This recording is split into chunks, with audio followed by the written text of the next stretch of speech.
Hello student, आप सबका growth academy गुरुजी में एक बार फिर से स्वागत है। आज हम लोग आईआईटी जैम 2023 का लीनियर अलजेब्रा का कंप्लीट सॉल्यूशन आज के लेक्चर में हम लोग कवर करेंगे, ठीक है ना। तो पहला क्वेश्चन मेरे पास कह रहा है, क्वेश्चन नंबर 2 कि let v1 v2 up to v9 be the column vector space, ठीक, कॉलम वेक्टर है of a non zero 9 cross 9 real matrix A, ठीक है। क्या कह रहा है कि एक मैट्रिक्स मेरे पास है ए, जो कि जिसका ऑर्डर क्या है 9 क्रॉस 9 है, और यहाँ पर जितने भी v1 v2 up to v9 तक है ये सब हमारे पास क्या है, कॉलम वेक्टर है। कहने का मतलब है कि एक मैट्रिक्स ए है और ये हमारे पास क्या है, एक 9 क्रॉस 9 ऑर्डर का एक मैट्रिक्स है, राइट। और जिसमें जिसके जितने भी कॉलम है मेरे पास 9 कॉलम बनेंगे, सभी 9 कॉलम के यहाँ पर हमारे पास क्या दिया है, वेक्टर दिया गया। कैसे, v1 v2 अप टू कहाँ तक, v9 तक, राइट। फिर कह रहा है let a1 a2 up to a9 in r। हमारे पास क्या है, a1 a2 a3 up to कहाँ तक, a9 तक, ये सभी हमारे कहाँ है, r में। कहने का मतलब है कि ai belongs in r for all i क्या होना चाहिए हमारा, 1 टू कहाँ से, 1 टू 9 तक, राइट। फिर कह रहा है कि नॉट ऑल जीरोस। कहने का मतलब जितने भी ai's है वो हमारे सभी जीरो नहीं है। अच्छा, ai's हमारे कहाँ से आ रहे हैं, r से आ रहे हैं। अब r से आ रहे हैं तो इसका मतलब ये हमारा क्या बनेगा, एक स्केलर बनाएगा। ये हमारा क्या होगा, एक r हमारा क्या है, एक स्केलर है। और स्केलर में जितने भी एलिमेंट यहाँ पर 9 एलिमेंट आ रहे हैं वो सभी का क्या कह रहे हैं, आपस में इक्वल जीरो नहीं है। ये सभी क्या है, जीरो नहीं है। अगर जीरो नहीं है तो इसका मतलब यहाँ पे कौन सी डिफिनीशन बन रहा है, लीनियरली डिपेंडेंट का फार्मूला बन रहा है, राइट। यहाँ पे डिफिनीशन बनेगा किसका, लीनियर डिपेंडेंट का। अगर लीनियर डिपेंडेंट बन रहा है तो इसका मतलब यहाँ पे क्या कह रहा है कि आगे देखते हैं, be such that sum of a i's v i's equal to zero, then the system ax equal to sum of vi's has one solution, no solution, unique solution, more than one but only finitely many solutions या infinitely many solutions, ठीक ना। सबसे पहले देखिए क्या दिया गया है, दिया गया है कि sum of ai vi equal to zero. आई हमारा कहाँ से वेरी करेगा, 1 से 9 तक, ठीक ना। तो इसका मतलब है कि a1 v1 plus a2 v2 plus up to कहाँ तक, a9 एंड v9 इक्वल क्या है, जीरो। अब यहाँ पे कह रहा है कि सभी ai's हमारे क्या है, जीरो नहीं है। जीरो नहीं है मतलब ये क्या बनेगा, हमारा लीनियर डिपेंडेंट बनेगा। अगर इस मैट्रिक्स का रैंक के बारे में बात किया जाए कि रैंक ऑफ ए जो होगा वो हमेशा हमारा क्या होगा, 9 से छोटा होगा। रीजन रीजन ये है कि ये हमारा कैसा है, लिनियरली डिपेंडेंट है। अगर ये एल होता तो इसकी रैंक हम लोग बात करते कितनी होती, ये 9 होती। लेकिन यहाँ पर इसकी रैंक कितनी आएगी, जो भी होगी ए की रैंक वो क्या होगी, 9 से छोटी होगी, ठीक ना। अगर ये इसकी रैंक 9 से छोटी है तो इसका मतलब यहाँ से जो मिलेगा ए एक्स इक्वल टू, अगर हम लोग बी कंसीडर करें, ठीक ना, तो A X equal to B consider करेंगे तो इसकी जो रैंक होगी वो तो हमारी लेस देन 9 होगी, राइट। तो यहाँ से हम लोग एक चीज ये बात कर सकते हैं, अगर इसकी रैंक 9 से छोटी होगी तो इसका मतलब यहाँ पर तो यूनिक सॉल्यूशन तो एग्जिस्ट नहीं करेगा, राइट। यूनिक सॉल्यूशन एग्जिस्ट ही नहीं करेगा। तो यहाँ पे एग्जिस्ट क्या कर सकता है, हमें एक रिजल्ट पता है कि इफ रैंक ऑफ ए जो हो वो हमारा लेस देन हो किसके, ऑर्डर ऑफ मैट्रिक्स के, ऑर्डर ऑफ मैट्रिक्स के, ठीक ना। तब इसकी जो सॉल्यूशन मिलेगा तो number of solutions, number of solutions of A, यहाँ पे क्या बनेगा, either either infinitely many solution और no solution, infinitely many solution और नो सॉल्यूशन। यहाँ पे तो यूनिक बन नहीं सकता। यूनिक क्यों नहीं बनेगा, क्योंकि इसकी रैंक क्या है, 9 से छोटी है। और हमें पता है कि ए मैट्रिक्स की रैंक एंड इक्वल होनी चाहिए ए कॉन्ग्रुएंट मैट्रिक्स ऑफ बी, ठीक ना। अगर ये दोनों, इनकी दोनों की रैंक आपस में सेम होती है तब जाके हमारे पास क्या बनता है, यूनिक सॉल्यूशन बनता है, राइट। लेकिन ऐसा यहाँ पर हमारे पास है नहीं, क्योंकि रैंक इसकी क्या होगी, 9 से छोटी होगी। तो यहाँ से पता चला कि B option and more than one but only finitely many solution नहीं, यहाँ पे हमारे पास क्या बनेगा, इनफाइनाइटली बनेगा या तो नो सॉल्यूशंस बनेगा। तो सी ऑप्शन भी हमारे लिए क्या हो जाएगा, डिस्कार्ड।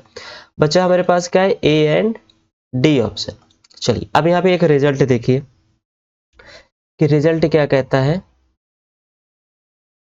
कि अगर आपके पास ax equal to b type का है, ठीक ना, यहाँ पे देखिए क्या दिया है, ax equal to sum of vi, ठीक ना, इस टाइप को दिया। मान लेते b आपका क्या है, b आपका है सम ऑफ vi, i आपका क्या है 1 से 9 तक। कहने का मतलब है कि v1 plus v2 plus v3 ये सब आपके क्या है, कॉलम वेक्टर्स है अप टू कहाँ तक v9। इन सब का सम हमारे पास क्या है, मान लेते हैं कि ये b है। तो रिजल्ट क्या कहेगा कि ax equal to b, this system has solution, system has solution if and only if and only if b can be written as linear combination of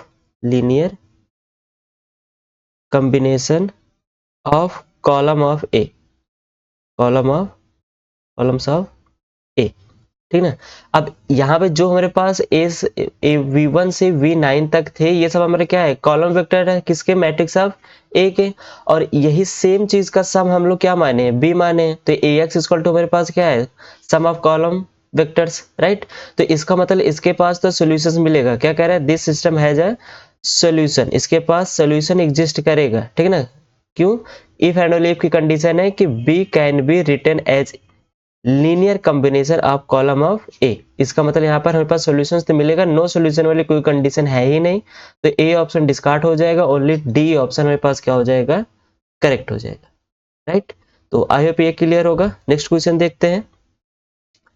next question कह रहा है विच of the following is a subspace of the real vector space R3, right. अब देखिए यहाँ पे सब space की condition पूछ रहा है, तो आई होप आप लोग सब स्पेस का डेफिनेशन जो होता है उसके बारे में वेल डिफाइन होंगे कि किसी वेक्टर का सब स्पेस चेक करने का जो फार्मूला होता है वो आपको पता ही है कि आपको क्या करना रहता है। मान लेते हैं कि W, यहाँ पे मान लेते हैं कि इन सबको हम लोग W लेते हैं, ठीक है। W हमारा क्या है, सब स्पेस बना रहा है किसका, R3 का। तो सब स्पेस बनाने की कंडीशन क्या है कि हम लोग x और y चूज करते हैं W से, एंड एक लेमडा चूज करते हैं कहाँ से, जो मेरे पास वेक्टर दिया रहेगा मान लेते हैं R3 से। एंड यहाँ पे क्या करेंगे हम लोग, एक्स प्लस लेमडा वाई करेंगे, तो ये हमारा किस में इंक्लूड करना चाहिए, W में। एंड सम मान लेते हैं कि लेमडा इंटू एक्स करेंगे, वो भी हमारा किस में इंक्लूड होना चाहिए, W में, ठीक ना। तब ये हमारा क्या बनाता है, सब स्पेस बनाता है, राइट। तो यहाँ पर हमको क्या करना है, इनका चेक करना है कि इन चार ऑप्शन में कौन सा ऑप्शन हमारे पास क्या करेगा, यहाँ पर सब स्पेस बनाएगा, ठीक है ना। तो सब स्पेस की कंडीशन यहाँ पे हो गई है, तो चेक करते हैं। सबसे पहले बी ऑप्शन देखते हैं। बी ऑप्शन में मान लेते हैं ये हमारा W2 है। W2 इक्वल टू क्या दिया है कि x और y z हमारा कहाँ से आ रहा है, R3 से आ रहा है। सच एज y हमारा कहाँ पर है, Q में है, ठीक ना। तो हम लोग क्या करते हैं, यहाँ से एक x चूज करते हैं जो कि हमारा इसमें हो। तो यहाँ से हम लोग चूज करेंगे समथिंग 0, 2, 0, ठीक ना। अब एक स्केलर चूज करते हैं लेमडा, लेमडा इक्वल टू हम लोग क्या लेते हैं, √2। ये हमारा कहाँ से आएगा, R से आएगा, ठीक ना। ये हमारा कहाँ से आएगा, R से आएगा, ठीक ना। अब हमको क्या करना है, ये वाली कंडीशन देखनी है। अगर इनको अप्लाई करेंगे तो यहाँ पे वैल्यू हमारी किस में आनी चाहिए, W में आनी चाहिए। तो यहाँ पर अगर हम लोग करेंगे √2 x करेंगे तो यहाँ से क्या मिलेगा, 0, 2 √2, 0। और हमें ये हमारा W2 में इंक्लूड नहीं होगा, रीजन 2 √2 हमारा क्या होता है, WQ में नहीं आता है। तो मतलब ये इस सब स्पेस तो हमारा नहीं बनेगा। तो बी ऑप्शन तो ऐसे डिस्कार्ड हो गया। सी ऑप्शन देखिए, सी ऑप्शन में क्या कह रहा है कि मान लेते हैं ये हमारा W3 है। W3 से हम लोग क्या करते हैं, x y z हमारा कहाँ से आ रहा है, R3 से आ रहा है। Such as y into z करने पर हमें क्या मिल रहा है, 0 मिल रहा है, ठीक ना। y इंटू जेड करने पर हमें क्या मिल रहा है, 0 मिल रहा है। तो यहाँ से देखिए इसके लिए एक x चूज करते हैं, ठीक ना। x कैसा होना चाहिए मेरे पास कि ऐसा हमको लेना है कि y इंटू जेड करें तो हमारे पास क्या है, 0 है। तो यहाँ पे हम लोग क्या करते हैं, 0, 1 एंड यहाँ पे 0 करते हैं। 0 और 1 और 0 का मल्टीप्लाई करेंगे 0 हो जाएगा। सेकंड हम लोग एक और लेते हैं, कैसे, y इक्वल टू लेते हैं 0, 0 1 लेते हैं, इनका भी हम लोग प्रोडक्ट करेंगे, क्या आएगा 0 ही आएगा, राइट। अब यहाँ पे हम लोग क्या करते हैं, यहाँ पे हम लोग यूज करते हैं ये वाली कंडीशन, तो यहाँ से क्या मिलेगा, हम लोग लेते हैं 0 1 0 प्लस यहाँ पर हम लोग क्या करें, लेमडा, लेमडा का स्थान पे कोई भी वैल्यू हम लोग चूज कर लेते हैं, मान लेते हैं 2 लेते हैं, तो यहाँ से हम लोग क्या करेंगे 0 0 1, ठीक है ना, 2 हमारा कहाँ से आ रहा है, R से आ रहा है। अब इसको सॉल्व करेंगे तो यहाँ से क्या मिलेगा 0 1 0 प्लस 0 0 एंड 2, इसको ऐड करेंगे तो क्या मिलेगा 0 और 1 को 0 में ऐड करेंगे 1, 0 को 2 में ऐड करेंगे 2, तो क्या 1 इंटू 2 करने पर हमारा 0 आएगा, नहीं आएगा, तो ये इसका मतलब W3 में हमारा ये भी इंक्लूड नहीं होगा, तो सी ऑप्शन भी हमारा सब स्पेस नहीं बनाएगा। डी ऑप्शन तो वैसे भी सब स्पेस नहीं बनाएगा, क्योंकि रीजन यहाँ पे ये है कि अगर आपके पास कोई भी इस टाइप का दिया है, एक कांस्टेंट टर्म अकेले दिया गया है, या फिर ऐसे समझिए कि अगर ये हमारा सब स्पेस बनाएगा तो जीरो वेक्टर जो होगा वो इसमें इंक्लूड होना चाहिए, तो हम लोग क्या करते हैं x बराबर 0, y बराबर 0 एंड z बराबर भी 0 लेते हैं, ये कहाँ से आएगा R3 से आएगा, तो ये हमारा 0 के इक्वल होना चाहिए, तो यहाँ पे देखिए 0 प्लस 0 माइनस 0 प्लस 1, क्या ये 0 के इक्वल होगा, ये 0 के इक्वल नहीं होगा, क्योंकि 1 0 के इक्वल नहीं होता है, तो 0 वेक्टर तो यहाँ बनाएगा नहीं, तो डी ऑप्शन डिस्कार्ड हो जाएगा। 3 ऑप्शन डिस्कार्ड हुआ है, तो इसका मतलब फर्स्ट ऑप्शन हमारे लिए क्या हो जाएगा, करेक्ट हो जाएगा। रीजन आप यहाँ पे इसको चेक कर लीजिए, 0 वेक्टर यहाँ पे इंक्लूड होगा। अब 0 कामा 0 कामा 0 लीजिए, ये हमारा क्या आ जाएगा, ये हमारा W1 में आ जाएगा, एंड सेम बाकी ये दो कंडीशन अगर आप अप्लाई करेंगे तब भी ये हमारा क्या बनाएगा, सब स्पेस बनाएगा of real vector space R3 का। क्लियर, तो ए ऑप्शन आपके पास क्या हो जाएगा, यहाँ पर करेक्ट हो जाएगा, बाकी ऑप्शन डिस्कार्ड। नेक्स्ट क्वेश्चन कह रहा है कि there exist a linear transformation, ठीक है, क्या कह रहा है कि there exist a linear transformation R3 to itself, कहने का मतलब एक ट्रांसफॉर्मेशन बोल रहा है फर्स्ट स्टेटमेंट कि एक लीनियर ट्रांसफॉर्मेशन है R3 से कहां पर, R3 पर, right, such that its range space and null space are the same. इसका कह रहा है कि रेंज स्पेस और नल स्पेस दोनों आपस में कैसे होंगे, सेम होंगे, ठीक है, मतलब दोनों की अगर देखा जाए डायमेंशन दोनों की क्या होनी चाहिए, सेम होनी चाहिए, ये यहाँ पर कंडीशन बोल रहा है, ठीक ना। चलिए ठीक है, अगर यहाँ पर ये कह रहा है कि इसका रेंज स्पेस और नल स्पेस आपस में कैसे हैं, सेम है, तो यहाँ पे हम लोग लिख लेते हैं कि range space equal to null space, ठीक है, दोनों का रेंज स्पेस और नल स्पेस आपस में कैसे हैं, इक्वल है। अगर ये दोनों इक्वल है तो यहाँ से ये बोल सकते हैं कि dimension of range space and dimension of null space, ये भी दोनों आपस में कैसे होने चाहिए, बराबर होने चाहिए, राइट। ये बोल सकते हैं ना कि रेंज स्पेस और नल स्पेस बराबर है, तो दोनों की डायमेंशन स्पेस भी आपस में कैसे होगी, बराबर होगी। तो कहने का मतलब ये है, डायमेंशन रेंज स्पेस कहने का मतलब है कि रैंक ऑफ, मान लेते हैं T and nullity of T, ये दोनों आपस में कैसे हैं, इक्वल है। तो हम लोग चलते हैं बाय रैंक नल्टी थ्योरम से, by rank nullity theorem. Rank nullity theorem अगर हम लोग देखे जाए तो क्या कहता है कि डायमेंशन ऑफ वी, जो भी मेरे पास डायमेंशन है वी, ये किसके इक्वल होता है, rank of T plus nullity of T के, right. And dimension of V हमारे पास क्या दिया है, R3 से R3 फाइनाइट केस में है, तो इसका मतलब इसकी डायमेंशन जो होगी वी की वो क्या होगी, 3 होगी, तो डायमेंशन ऑफ वी कितना है, 3। Rank T and nullity of T दोनों आपस में क्या है, बराबर है, तो rank of T plus rank of T, तो यहाँ से क्या आ जाएगा 3 equal to 2 into rank of T, right. अब यहाँ पर रैंक ऑफ टी आपके पास जो भी हो, हमारे पास दोनों का प्रोडक्ट क्या आएगा, एक इवन नंबर आएगा, क्या आएगा, एक इवन आएगा, लेकिन लेफ्ट साइड में देखिए यहाँ पे क्या दिया है, एक ऑर्डर, तो इसका मतलब ये दोनों तो आपस में इक्वल तो कभी नहीं होंगे, राइट। रीजन आपको पता है कि रैंक ऑफ टी आपका 1 2 3 4 5 कुछ भी दे, सॉरी 4 5 नहीं जाएगा, 3 या 3 से कम ही रहेगा, तो इसकी रैंक जो भी दे अगर उसका प्रोडक्ट 2 में करेंगे तो वो हमारा क्या आएगा, 3 इवन आना चाहिए, लेकिन राइट साइड में लेफ्ट साइड में मेरे पास क्या दिया है, 3 दिया है, जो कि ऑड है, ये हमारा कैसा है, ऑड है, तो इसका मतलब ये दोनों तो आपस में इक्वल नहीं होंगे, तो फर्स्ट स्टेटमेंट हमारे लिए क्या हो जाएगा, फॉल्स हो जाएगा कि ऐसा कोई भी लीनियर ट्रांसफॉर्मेशन नहीं एग्जिस्ट करेगा R3 से R3 पर कि जिसका range space and null space आपस में कैसे हो, इक्वल हो, राइट।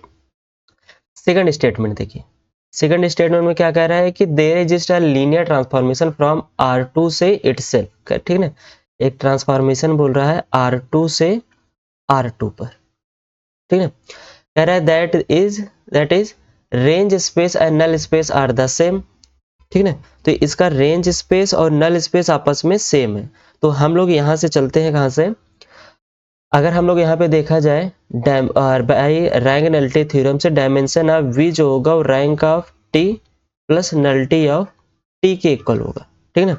तो इसके लिए हम लोग क्या करते हैं, एक लीनियर ट्रांसफॉर्मेशन डिफाइन करते हैं। मान लेते हैं टी ऑफ एक्स कामा जो है वाई, ये हमारा कहाँ जा रहा है, वाई कामा 0 में, ठीक है ना। अगर इसका नल स्पेस देखा जाए तो नल स्पेस, तो इसका नल स्पेस क्या होगा, नल स्पेस के लिए हम लोग क्या करते हैं, T of x comma y को 0 कामा 0 के इक्वल लेके चलते हैं, और T of x comma y हमारे पास क्या दिया है, y comma 0 equal to 0 comma 0। ये 0 कब होगा, जब वाई हमारा कहाँ आएगा, 0 में आएगा। तो इसका मतलब है कि एक्स कामा 0 जो होगा वो हमारा किस में आएगा, नल्टी ऑफ टी में आएगा, राइट। तो अगर इसका नल स्पेस की बात किया जाए तो नल स्पेस इसका कितना होगा, नल स्पेस इसका आ जाएगा लीनियर स्पैन ऑफ 1 कामा 0 के, राइट, इसका हो जाएगा, ठीक है ना। फिर बात कर रहा है रेंज, हम लोग यहाँ पर रेंज देख लेते हैं, रेंज स्पेस ऑफ टी। अब देखिए इसका रेंज जो होगा वो क्या है, 0 कामा 1 है, तो ये हमारा लीनियर स्पैन किसके हो सकता है, 1 कामा 0 से हो सकता है। तो दोनों का null space and nullity space, T का null space and nullity space दोनों आपस में कैसे हैं, इक्वल है, राइट। दोनों का नल स्पेस एंड ये दोनों आपस में कैसे हैं, इक्वल। मान लेते हैं इसका नल स्पेस ये 1 और इसका भी 1, तो इस वाले फार्मूले से हमको पता चलेगा डायमेंशन ऑफ वी कितना है, 2, तो इक्वल क्या आ जाएगा, 1 + 1 = 2। तो सेकंड ऑप्शन आपके पास क्या हो जाएगा, सेकंड स्टेटमेंट ट्रू हो जाएगा। तो फर्स्ट में क्या कह रहा है, both first and second true, तो ये मेरे पास फॉल्स हो जाएगा। फर्स्ट इज ट्रू, ये गलत हो जाएगा। Second is true, first is false, ये हमारे पास ट्रू हो जाएगा। एंड डी ऑप्शन क्या हो जाएगा, रॉन्ग हो जाएगा। क्लियर, आई होप ये क्वेश्चन समझ में आया होगा। आगे चलते हैं। नेक्स्ट क्वेश्चन में कह रहा है कि लेट बी, आपके पास एक मैट्रिक्स ए दिया गया है, कौन सा ऑर्डर का, 3x3 ऑर्डर का। फिर कह रहा है कि बी इक्वल टू दिया है A5 + A4 + identity, which of the following is not an eigen values of B. तो चार ऑप्शन में बी का आइगन वैल्यूज कौन नहीं हो सकता है, हमको ये बताना है, ठीक है, कोई बात नहीं। यहाँ पर एक ए मैट्रिक्स आपके पास दी गई है, 1 -1 0 0 0 0 -2 2 एंड 2। अगर इसका सबसे पहले हम लोग क्या करते हैं, आइगन वेक्टर निकाल लेते हैं, ठीक ना, सॉरी आइगन वैल्यूज इनका निकाल लेते हैं। तो क्या करेंगे, a minus delta I lambda I करेंगे, तो यहाँ से आपको क्या मिलेगा, 1 minus lambda -1 0 0 minus lambda 0 -2 2 2 minus lambda. यहाँ से आपको क्या है, ये 3x3 मैट्रिक्स है, इसका डिटरमिनेंट करते हैं। तो 1 माइनस लेमडा लेके चलेंगे, तो यहाँ से आपको क्या मिलेगा, ये कैंसिल, यहाँ से आ जाएगा आपके पास minus lambda and 2 minus lambda, and बाकी सभी टर्म हमारे पास क्या हो जाएंगे, 0 हो जाएगा, राइट। तो यहाँ से आपको क्या मिल जाएगा, minus lambda 1 minus lambda and 2 minus lambda equal to 0। तो लेमडा की वैल्यू क्या आ जाएगी, आइगन वैल्यूज आपके पास 0 1 एंड 2 मिल जाएगा, राइट। ये आपका किसका आइगन वैल्यूज है, ए का। अगर ए की पावर 5 करेंगे, एक हमको क्या निकालना है, बी, बी इक्वल टू क्या आएगा, ए की पावर 5 प्लस ए की पावर 4 प्लस i3। तो यहां से हम लोग करेंगे तो क्या आएगा, अगर a की पावर 5 देखा जाए तो a की पावर 5 से आपको क्या मिल जाएगा, यहाँ पर a की पावर 5 करेंगे तो ये 0 1 एंड 2 की पावर 5 करेंगे तो कितना हो जाएगा, 32 एंड प्लस यहाँ पर a की पावर 4 करेंगे कितना होगा, 0 1 एंड यहाँ पे आपको क्या मिल जाएगा, 3, सॉरी यहाँ पे a की पावर 2 की पावर 4 करेंगे, यहाँ पे क्या आ जाएगा 16 एंड नेक्स्ट प्लस हम लोग करेंगे क्या, i3 करेंगे तो 1 1 एंड 1, ठीक है। तो b की जो आइगन वैल्यूज आएगी वो आपके पास क्या आएगी, अगर ऐड किया जाए तो 1 एंड 1 2 3 यहाँ पे आ जाएगा 3 एंड इसको ऐड करेंगे तो कितना हो जाएगा 6 2 8 8 1 9 3 1 4। तो b की आइगन वैल्यूज आपके पास क्या क्या आ जाएगी 1 3 एंड 49। तो b का आइगन वैल्यूज क्या नहीं हो सकता, 2 नहीं हो सकता, बाकी 1 हो सकता है, 49 हो सकता है एंड 3 हो सकता है। तो बी ऑप्शन आपके लिए क्या हो जाएगा यहाँ पर करेक्ट हो जाएगा। नेक्स्ट क्वेश्चन देखते हैं। नेक्स्ट क्वेश्चन हमारे पास है the system of the linear equation in x1 x2 x3। Right, यहाँ पे जो दिया गया ये हमारा किस फॉर्म में दिया गया है कि ax equal to b type का हमारे पास दिया है। कह रहा है कि वेयर अल्फा बीटा हमारा कहाँ से है, आर से है, has at least one solution for any alpha and beta, a unique solution for any beta when alpha not equal to 1, no solutions for any alpha when beta not equal to 5 and infinitely many solutions for any alpha when beta equal to 5। Right, देखिए यहाँ पर मेरे पास सिर्फ इसका solutions पूछ रहा है कि इसका सॉल्यूशंस क्या होगा, ठीक है ना। तो इसके लिए हम लोग क्या करेंगे, यहाँ पे देखिए इसको सबसे पहले हम लोग क्या करते हैं सॉल्व करते हैं, ठीक है ना। पहले इसको हम लोग आर्गुमेंटेड फॉर्म मैट्रिक्स को फॉर्म में लिखते हैं। तो यहाँ से आपको क्या मिलेगा कि ए आर्गुमेंटेड बी टाइप का अगर हम लोग इसको लिखेंगे तो यहाँ से आपको मिल जाएगा ए मैट्रिक्स पर लिखते हैं 1 1 1 0 -1 एंड यहाँ पर 1, फिर 2 3 अल्फा एंड यहाँ पर अगर हम लोग इसके बाद क्या लिखते हैं बी मैट्रिक्स लिखते हैं। बी मैट्रिक्स क्या है 3 1 एंड बीटा। राइट, ये इसको क्या बोलते हैं हम लोग ऑगमेंटेड मैट्रिक्स फॉर्म में बोलते हैं, ठीक ना। अब इसको हम लोग क्या करते हैं, इसको सॉल्व करते हैं। सॉल्व करने के लिए हम लोग सबसे पहले अप्लाई करते हैं, apply the row operation, the row operation.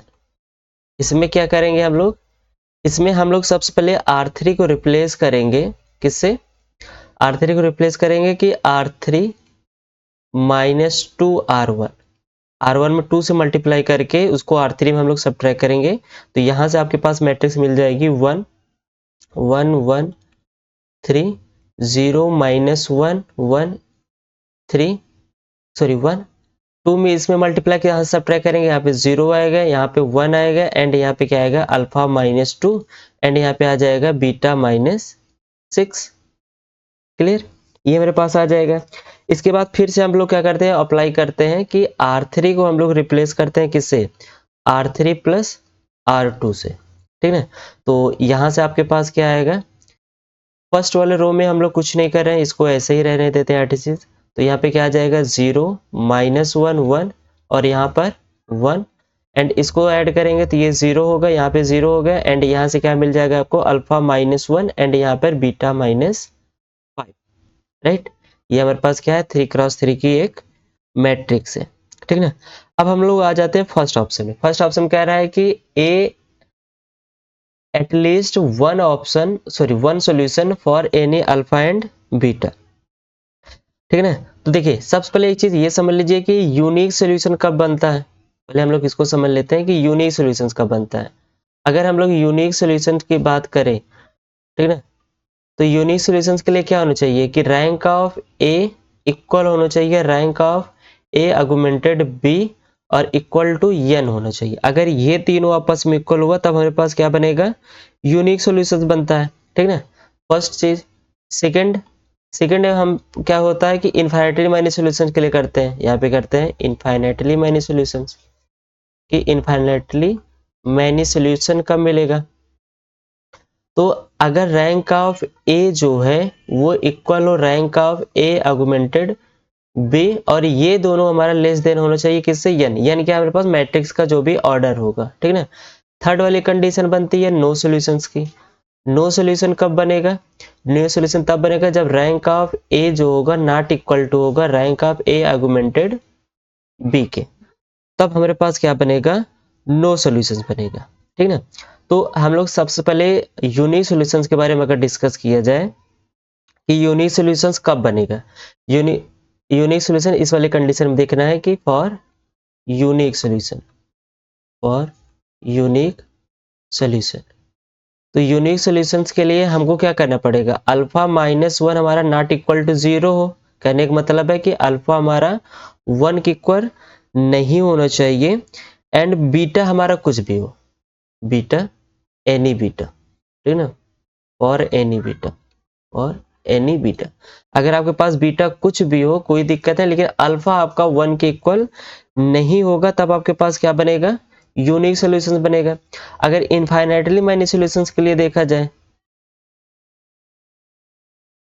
Many solution, infinitely sorry many solution, ये कब बनता है, रीजन आपको पता है कि दोनों की रैंक आपस में इक्वल होना चाहिए लेकिन n के इक्वल ना हो, तभी जाकर के इसकी क्या होगी, इनफाइनाइटी मैनी सॉल्यूशंस बनेगा। तो इसके लिए हम लोग क्या करेंगे, अल्फा -1 को इक्वल टू 0 करेंगे एंड बीटा -5 को भी इक्वल टू 0 करेंगे, ठीक ना।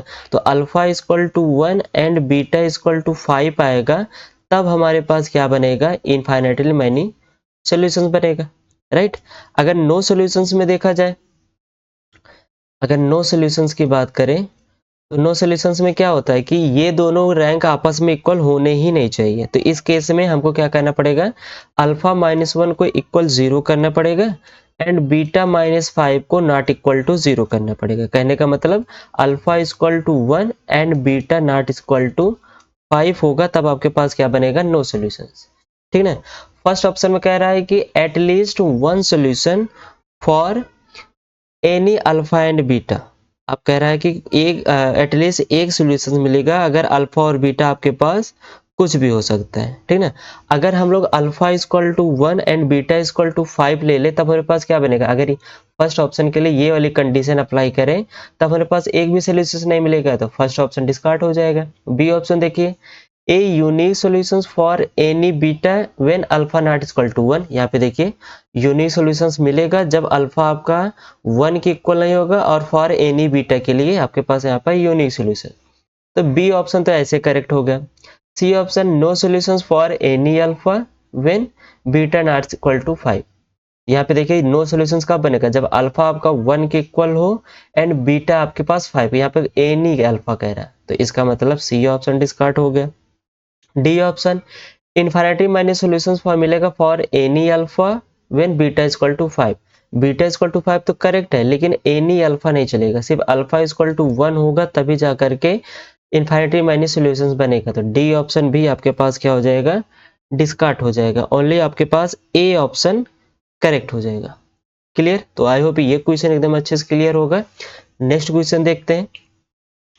नेक्स्ट में कह रहा है कि let S and T be non empty subset. यहाँ पे क्या कह रहा है कि यस और टी आपका क्या है, एक नॉन इम्पटी सबसेट है किसका, आर स्क्वायर का, and W be a non zero proper subspace of R two, ठीक है। अच्छा पहले डब्ल्यू के बारे में समझते हैं। डब्ल्यू क्या कह रहा है, डब्ल्यू हमारा प्रॉपर सबस्पेस है किसका, आर टू का, ठीक है। देखिए प्रॉपर सबस्पेस बोला, नॉन जीरो प्रॉपर सबस्पेस। अगर हम लोग W को कंसीडर करें एज 0, 1 एंड 2, तो 0 तो नहीं हो सकता क्योंकि यहाँ पे नॉन जीरो की बात किया है। एंड प्रॉपर सबस्पेस बोला इसलिए 2 डायमेंशन का भी नहीं हो सकता, ओनली कौन सा इसका डायमेंशन हो सकता है, 1। तो डायमेंशन ऑफ W जो होगा वो आपका क्या आएगा, 1 ही होगा, ठीक है। ये बात क्लियर हो गई। यस और टी क्या है आपके पास, नॉन इम्पटी सबसेट है किसका, R2 का। फर्स्ट स्टेटमेंट क्या कह रहा है कि इफ स्पैन ऑफ यस हमारा R2 हो then span of S intersection W आपका क्या होगा, W के इक्वल आएगा, ठीक है। फर्स्ट स्टेटमेंट देखते हैं क्या कह रहा है कि if span of S equal to क्या है आपके पास, R2 है, ठीक ना। तब कह रहा है कि then span of S intersection W आपके पास क्या होगा, W आएगा। तो सबसे पहले हम लोग W को देखते हैं। अगर हम लोग W को डिफाइन किया जाए तो W को कैसे डिफाइन करेंगे, हमारे पास यहाँ पर ये क्या बनना चाहिए, 1 डायमेंशन बनना चाहिए, राइट। 1 डायमेंशन बनाने के लिए हमको यहाँ पे चेक करना है कि W का जो बनेगा वो हमारा क्या बनेगा, ठीक है। तो W के लिए हम लोग क्या करते हैं, एक बनाते हैं कि A,0 हमारा कहाँ है, A हमारा कहाँ से आ रहा है, R से है। ये हमारे पास 1 डायमेंशन मिल जाएगा, कोई दिक्कत नहीं, ठीक ना। और यस कैसा है, एक नॉन इम्पटी सबसेट है, तो यस को हम लोग ऐसे डिफाइन कर लेते हैं लाइक 1,1 एंड 0,1, राइट, ऐसे डिफाइन कर सकते हैं।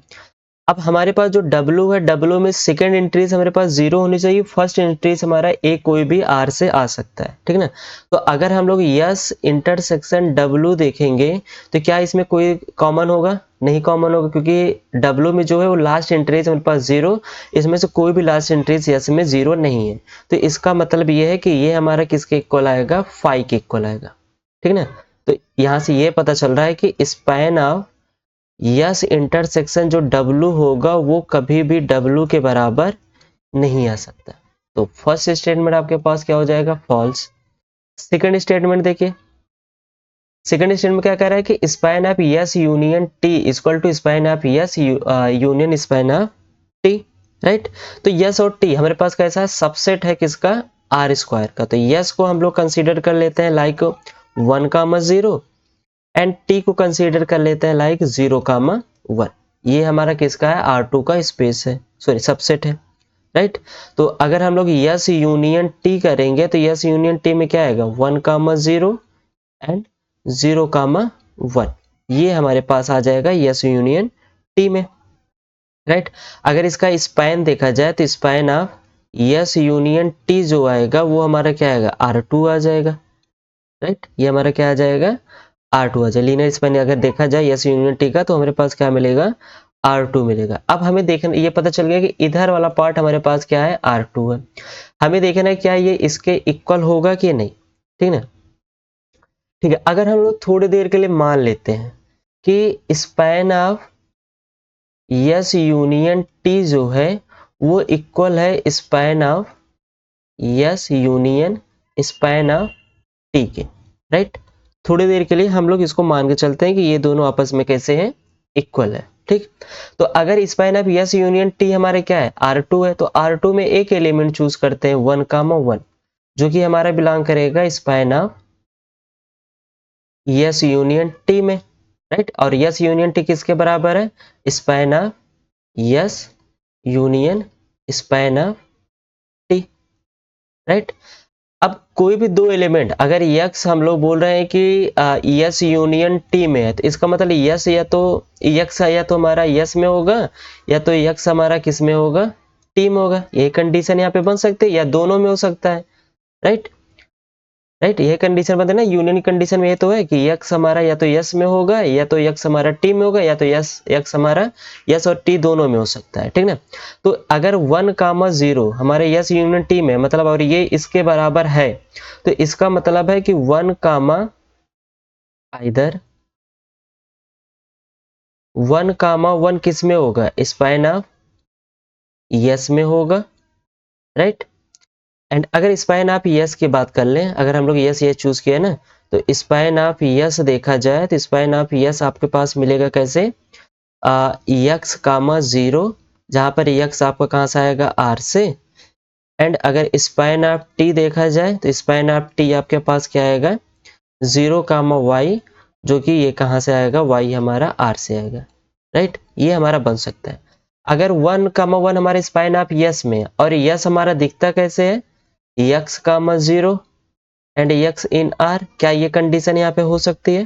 क्योंकि यहाँ पर स्पैन ऑफ यस का जो सेकंड एलिमेंट्स है वो हमारे कैसे है? 0, लेकिन यहाँ पे क्या दिया गया? 1। तो ये तो इसमें हमारा नहीं आएगा, स्पैन ऑफ यस में ये हमारा 1,1 नहीं आएगा, ठीक ना।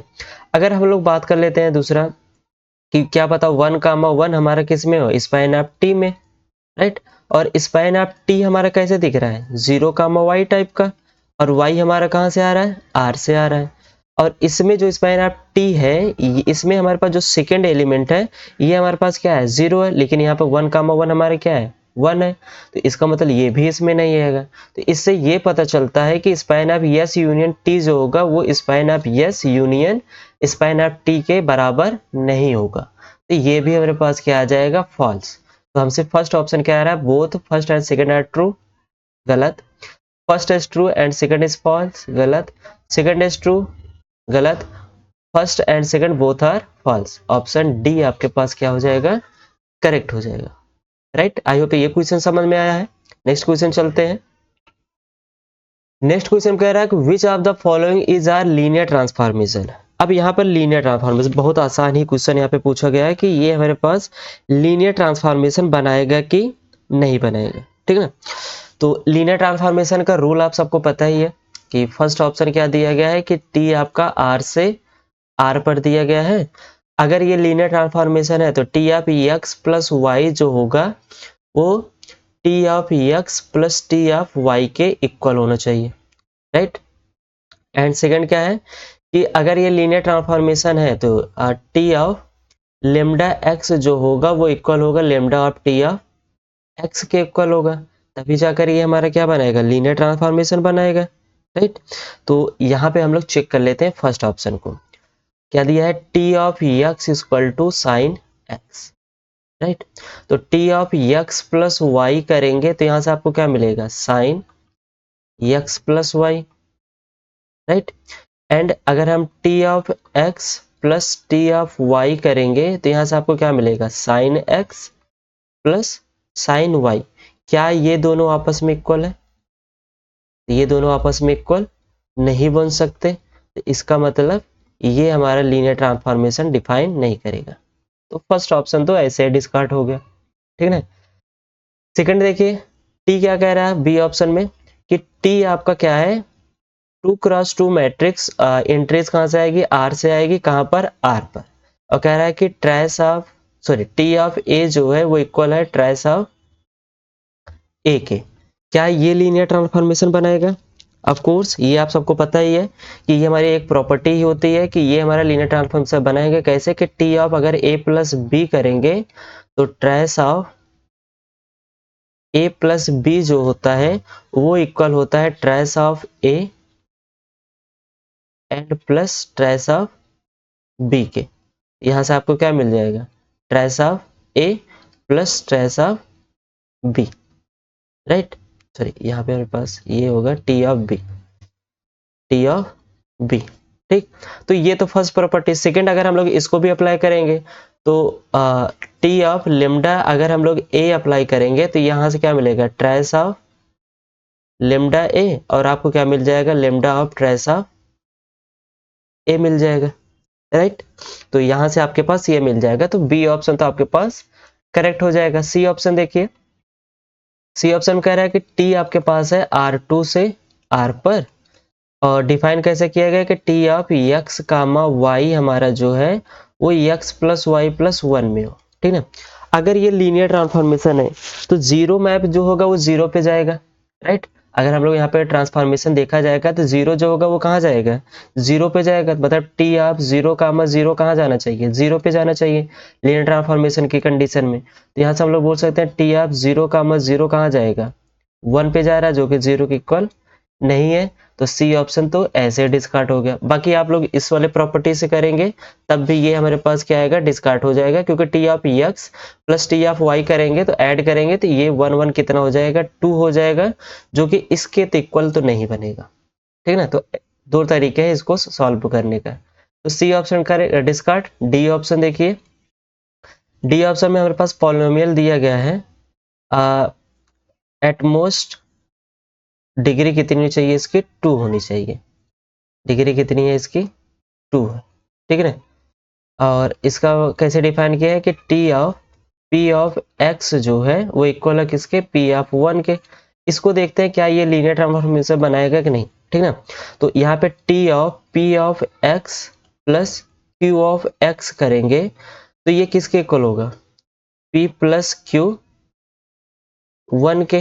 तो यहाँ से आपको क्या मिल जाएगा, P of one plus Q of one, और यहाँ से आपको क्या मिल जाएगा, T of P of x plus T of Q of x, right. तो फर्स्ट स्टेटमेंट करेक्ट हो गया। सेकंड देखिए कि टी ऑफ अगर हम लोग लेमडा पी ऑफ एक्स ले रहे हैं तो ये किसके इक्वल होगा, लेमडा पी वन के। यहाँ से क्या लिख लेंगे, lambda P of one and P of M one मतलब पी ऑफ एक्स। तो डी ऑप्शन भी आपके पास क्या हो जाएगा, करेक्ट हो जाएगा। ये भी हमारे पास क्या बनाएगा, लीनियर ट्रांसफॉर्मेशन बनाएगा। क्लियर। नेक्स्ट क्वेश्चन देखते हैं। नेक्स्ट हम कह रहा है कि P2 ओवर R, मतलब हमारे पास एक एटमोस्ट 2 डिग्री का पॉलिनोमियल दिया है, इंक्रीज कहाँ से है, आर से है, वो P4, यहाँ पे क्या है मेरे पास P4 over R be a linear transformation given by T of P x equal to क्या दिया, P of x square, then the rank of T, ठीक है। तो ठीक है, क्या दिया गया है, P P2 ओवर आर से P4 ओवर आर पर, राइट। तो P2 की अगर बात किया जाए तो यहाँ पर एटमोस्ट कितनी, इसकी बेसिस क्या हो सकती है, 1x एंड एक्स स्क्वायर इसकी बेसिस होगी, और इसकी बेसिस क्या होगी, 1x x square x cube, right, ये होगी। तो यहाँ पे जो आपके पास टी मैट्रिक्स बनेगा, ठीक है ना, वो हमारे किस ऑर्डर का बनेगा, देखिए अगर आपके पास कोई भी मैट्रिक्स दिया गया है पॉलिनोमियल के केस में कि पी एन, यहाँ पे जो भी आपके पास दिया गया हो field, and P M over R दिया गया, तो इसकी जो मैट्रिक्स बनती है ए आई जे, वो मैट्रिक्स का ऑर्डर जो होता है M plus one cross N plus one का होता है। तो इसका मतलब इस मैट्रिक्स का ऑर्डर कितना बन जाएगा, 5x3 बन जाएगा, राइट। तो सबसे पहले हम लोग इसको सॉल्व करते हैं कि ये वैल्यू हमारे पास क्या आएगी। तो ये मैप हमारा लिया था P2 से P4 पे कर रहा है, तो इसका मतलब हम लोग सबसे पहले टी ऑफ वन निकालेंगे, तो टी ऑफ वन क्या मिलेगा, 1। टी ऑफ एक्स निकालेंगे तो क्या मिलेगा, x square. T of x square निकालेंगे तो क्या मिलेगा, एक्स की पावर 4, ठीक है ना। इसका मैट्रिक्स बनाते हैं, तो टी इक्वल टू क्या मिलेगा, क्या है इसका, रो 5 रहेगा, कॉलम कितना रहेगा 3, तो 1 2 3 4 5, ठीक है। नेक्स्ट वाले में 0 0 1 0 0, एंड लास्ट वाला 0 0 0 0 एंड 1, राइट। अब यहाँ पे देखिए हमारे पास 3 रो है, first row, second row and ये थर्ड रो, तीनों हमारे पास कैसे हैं, एल आई है, तो इसका मतलब रैंक ऑफ टी जो होगा वो हमारे पास क्या आ जाएगा, 3 आ जाएगा, ठीक ना। रैंक ऑफ 3 कितनी हो जाएगी, यहाँ पर रैंक ऑफ टी हमारे पास 3 आ जाएगी। क्लियर, आसान क्वेश्चन था। नेक्स्ट चलते हैं। नेक्स्ट में कह रहा है कि एक मैट्रिक्स ए दिया गया है जिसका ऑर्डर मेरे पास क्या दिया है, 3x5 दिया है, right, 3x5, and B B या 5x5 की मैट्रिक्स है, real matrix such that A B is a non zero, sorry A B is a zero matrix. अगर ए और बी का प्रोडक्ट करें, बी अगर हमारे पास कोई 5x5 की मैट्रिक्स है और ए बी मल्टीप्लाई कर रहे हैं, तो हमारे पास क्या बन रहा है, एक जीरो मैट्रिक्स पूछ रहा है then the maximum possible rank of B is equal to, तो बी का जो मैक्सिमम मैक्सिमम रैंक बनेगा, वो रैंक हमारी क्या बनेगी, हमसे यही पूछ रहा है, ठीक है, कोई बात नहीं।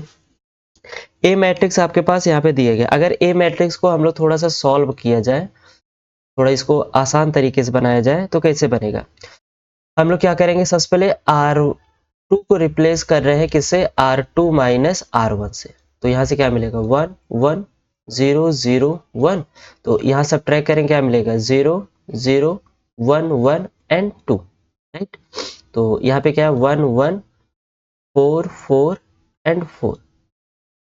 सेम हम लोग क्या करते हैं, यहाँ से R3 को रिप्लेस कर देते हैं किससे, R3 को अगर हमको रिप्लेस करना होगा, R3 को रिप्लेस करते हैं हम लोग, सबसे पहले हम लोग क्या करते हैं, R3 को रिप्लेस करते हैं R3 माइनस R1 से, तो यहाँ पे क्या मिल जाएगा आपको, 1 1 0 0 1, एंड यहाँ से क्या मिल जाएगा, इसको तो हम ऐसे ही रहने दे रहे हैं थोड़ी देर के लिए, एंड यहाँ से क्या मिल जाएगा, 0 0, एंड यहाँ से 4 4, एंड यहाँ से क्या मिल जाएगा, 3, राइट। अब थोड़ा सा इसको और सॉल्व करते हैं। सॉल्व करने के लिए हम लोग क्या करेंगे, R3 को रिप्लेस कर देंगे R3 माइनस 4 R2 से, या ऐसे करते हैं,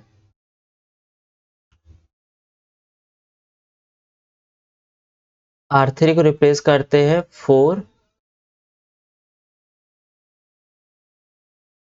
R2 माइनस R3 से, तो क्या मिल जाएगा यहाँ पे, ये 1 1 0 0 1, एंड सेकेंड वाले रो को हम लोग कुछ नहीं कर रहे हैं, ऐसे ही रहने दे रहे हैं, तो इसमें 4 से मल्टीप्लाई करके यहाँ सब ट्राई करेंगे, 0 0, ये हमारे पास 0 आएगा, और यहाँ पर भी 0, इसमें हम लोग 4 से 4 दूना 8, 8 में से 3 घटाएंगे तो यहाँ पे आ जाएगा 5, राइट।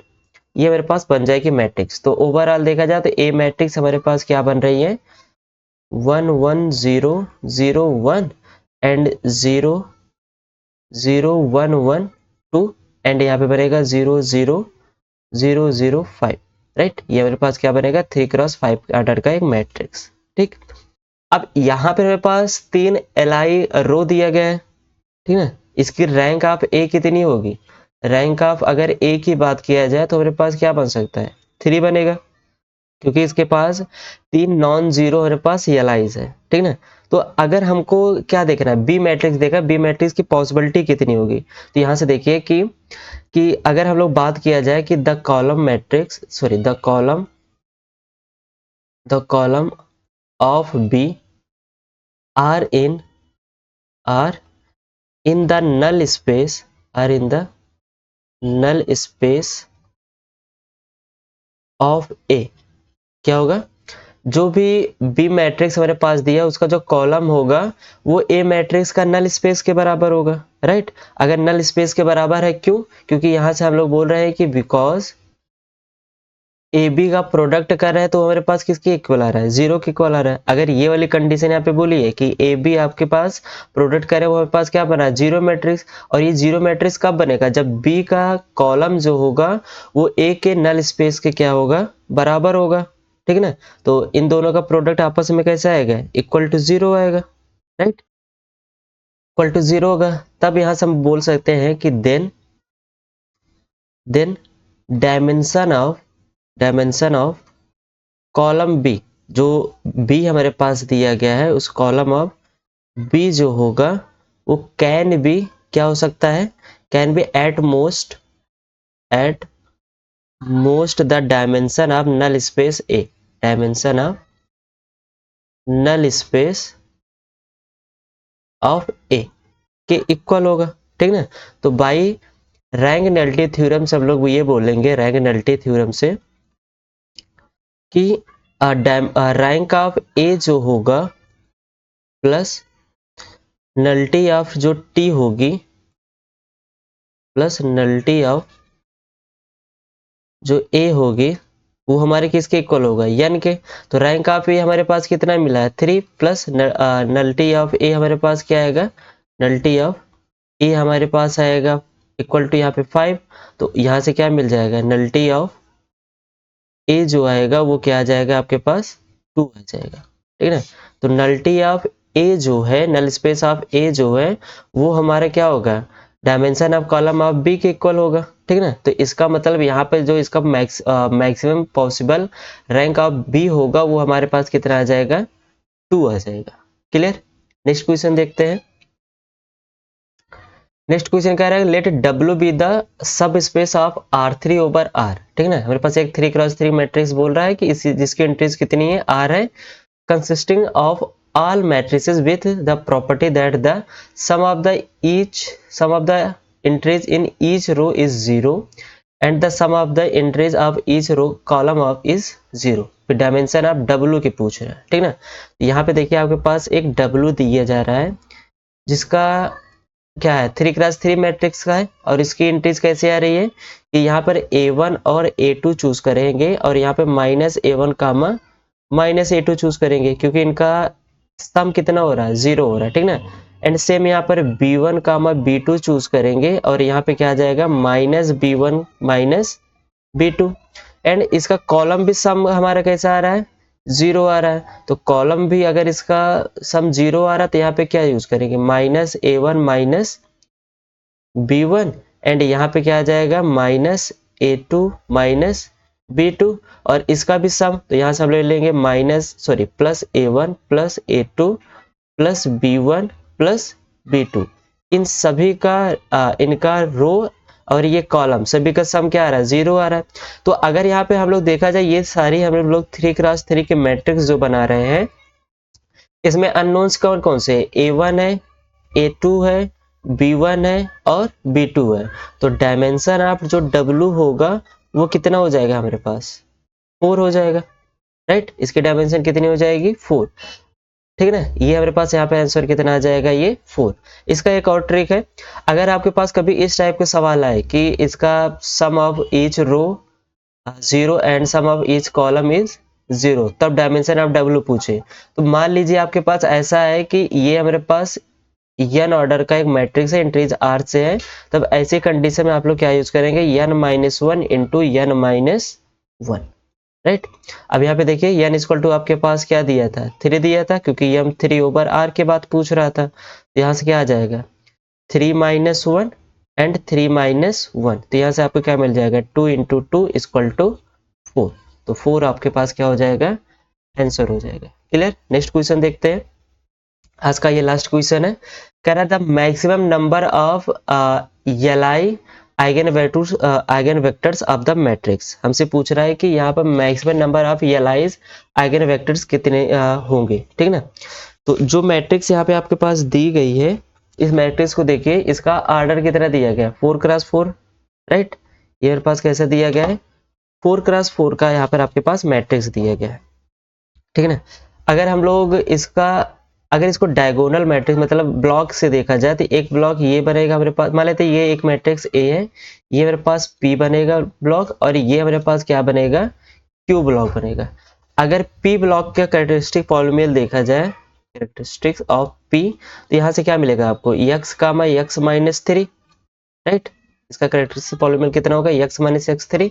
एंड अगर इसका मिनिमल पॉलिनोमियल देखा जाए ऑफ p का, तो इसका मिनिमल पॉलिनोमियल भी कितना हो जाएगा, x-3, राइट।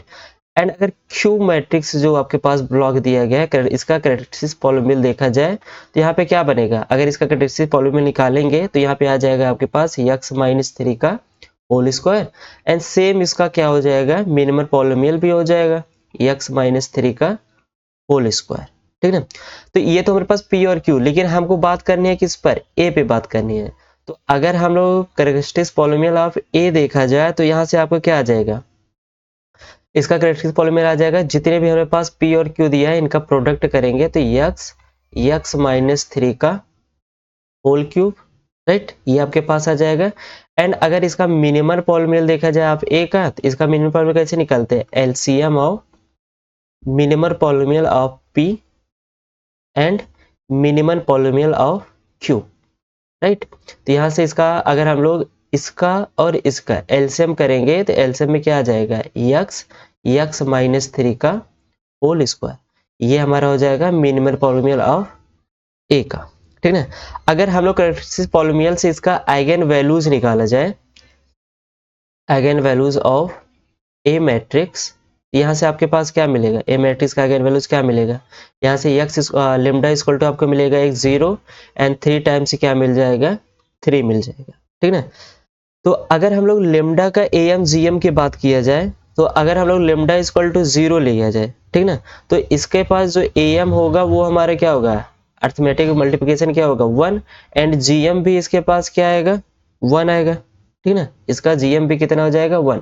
हमसे क्या पूछा है, आइगन वेक्टर्स, तो हम लोग दोनों ब्लॉक का कितने जीएम बनते हैं वो हमको देख लेना है, वही हमारे पास क्या हो जाएगा, इसके पास एल आइगन वेक्टर्स हो जाएगा। फिर से समझिए, मेरे पास क्या दिया गया, आइगन वैल्यू जो दिया गया 0 और 3 टाइम्स क्या दिया, 3 दिया है। इन्हीं का अगर हम लोग दोनों का जीएम पता कर ले कि 0 का जीएम कितना होगा और 3 का जीएम कितना होगा, वही हमारे पास क्या आ जाएगा, एल पता चल जाएगा, किसका, आइगन वेक्टर्स का, ठीक ना। तो लेमडा का तो सीधे सीधे पता चला, इसका जीएम कितना होगा, 1 ही होगा, ठीक ना। लेमडा इक्वल टू 0 लेंगे तो इसका जीएम क्या बनेगा, 1 बनेगा। फिर अगर हम लोग क्या किया जाए, लेमडा इक्वल टू 3 ले, लेमडा इक्वल टू 3 ले, तो इसका तो एम तो सीधे फिक्स है कि इसका एम कितना आएगा, 3 आएगा, लेकिन इसका जीएम हम लोग पहले चेक कर लेते हैं कि इसका जीएम क्या आएगा। इसको पता करने के लिए क्या करेंगे, नल स्पेस आप देखेंगे किसका है, a-3 आई का, नल स्पेस देख ले, a-3 है, जो आएगा वही इसका जीएम हो जाएगा। तो यहाँ से क्या आ जाएगा, अगर हम लोग यहाँ से सॉल्व किया जाए तो 1-3 करेंगे, राइट, यहाँ से 1-3 करेंगे तो यहाँ पे आपको क्या आ जाएगा, -2, यहाँ पर 0 0 0, एंड यहाँ से 2, एंड यहाँ पे क्या आ जाएगा, -1 0 0, एंड यहाँ से अगर हम लोग सॉल्व करें 0 0, ये हमारे पास 0 0 आएगा, एंड यहाँ पे 0 0 1, एंड यहाँ पर 0। सीधे सीधे दिख रहा है कि इसके पास नल स्पेस यहाँ पर दिख रहा है ना। अच्छा, इसको थोड़ा सा और सॉल्व करते हैं, यहाँ पर पास 1 भी है, सॉरी यहाँ पे क्या आएगा, 1 आएगा, यहाँ पे मेरे पास 1। इसको अगर थोड़ा सा सॉल्व किया जाए तो यहाँ से हम लोग क्या करेंगे, यहाँ पे मेरे पास 2 भी है, थोड़ा मिस्टेक हो गया, एक सेकेंड। यहाँ पे मेरे पास क्या है, 2 भी है। यहाँ से क्या आएगा आपके पास माइनस, और यहाँ पे क्या आएगा 2। हम लोग क्या करते हैं, यहाँ से R2 रिप्लेस करते हैं किससे, R1 प्लस R2 को। तो यहाँ से क्या मिल जाएगा, -2 1 0 0। इसको ऐड करेंगे तो 0, ये 0 0 0, एंड यहाँ पर 0 0 0 0, एंड यहाँ पे 0 0 एंड 1 0, ये आपके पास मिलेगा। अगर इसका नल स्पेस देखा जाए तो इसका नल स्पेस कितना आएगा, 2 आएगा। तो नल स्पेस ऑफ A-3I जो आया है वो कितना है, 2, और यही हमारा इसका क्या होगा, GM होगा। तो इसका GM कितना आ गया, 2। तो टोटल ऑफ GM देखा जाए तो टोटल ऑफ GM कितना आ जाएगा, 1 इसका एंड 2 इसका, कितना हो जाएगा, 3 हो जाएगा। तो यहाँ पे Li अगेन वेक्टर्स कितने आ जाएंगे आपके पास, 3 आ जाएंगे। क्लियर। तो आई होप आज का लेक्चर आप सबको समझ में आया है, तो प्लीज़ चैनल को सब्सक्राइब एंड फ्रेंड के साथ शेयर ज़रूर करिएगा। Okay, thank you so much.